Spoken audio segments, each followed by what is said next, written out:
Day 64 of walking challenge. എനിക്ക് കിട്ടുന്ന ഓരോ ഫോളോയ്ക്കും ഞാൻ 1 മീറ്റർ നടക്കും. ഇന്ന് ഡേ 64, 330 ഫോളോവേഴ്സ്. സോ ഇന്ന് 330 മീറ്റർ നടക്കും. ഇന്നലെ ഞാനൊരു ക്വസ്റ്റ്യൻ ചോദിച്ചിട്ടുണ്ടായിരുന്നു, ഭൂമിയിൽ ഏറ്റവും കൂടുതൽ ഓക്സിജൻ പ്രൊഡ്യൂസ് ചെയ്യുന്ന വസ്തു ഏതാണെന്ന് ഞാൻ ചോദിച്ചിട്ടുണ്ടായിരുന്നു. 3-4 പേര് കമൻറ്റ് ചെയ്തിട്ടുണ്ട്.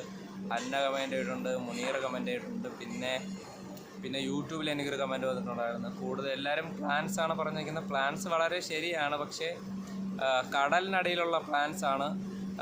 ഫൈറ്റോ പ്ലാങ്ക്ടൺ എന്ന് പറയുന്ന അറിയപ്പെടുന്ന മൈക്രോ ഓർഗാനിസംസ് ആയിട്ടുള്ള ചെറിയ പ്ലാന്റ്സ് ആണ് ഏറ്റവും കൂടുതൽ ഓക്സിജൻ പ്രൊഡ്യൂസ് ചെയ്യുന്ന ഭൂമിയിൽ.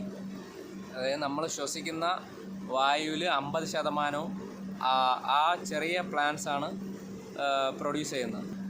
ഇതേപോലെയുള്ള ക്വസ്റ്റ്യൻസൊക്കെ ചോദിക്കുമ്പോൾ വീഡിയോസ് ഫുള്ള് കണ്ട് എന്താണ് ഞാൻ പറയുന്നതെന്ന് നിങ്ങൾക്ക് മനസ്സിലാവില്ല. സോ വീഡിയോ ഫുള്ള് കാണാൻ ശ്രമിക്കുക. ഞാൻ ചോദിക്കുമ്പോൾ എന്തെങ്കിലും ക്വസ്റ്റ്യൻസ് ഉണ്ടെങ്കിൽ നിങ്ങളത് കമൻറ്റ് ചെയ്യുക. ഷെയർ ചെയ്യൂ, ലൈക്ക് ചെയ്യൂ, മെൻഷൻ ചെയ്യൂ friends in the comments. Follow four day 65.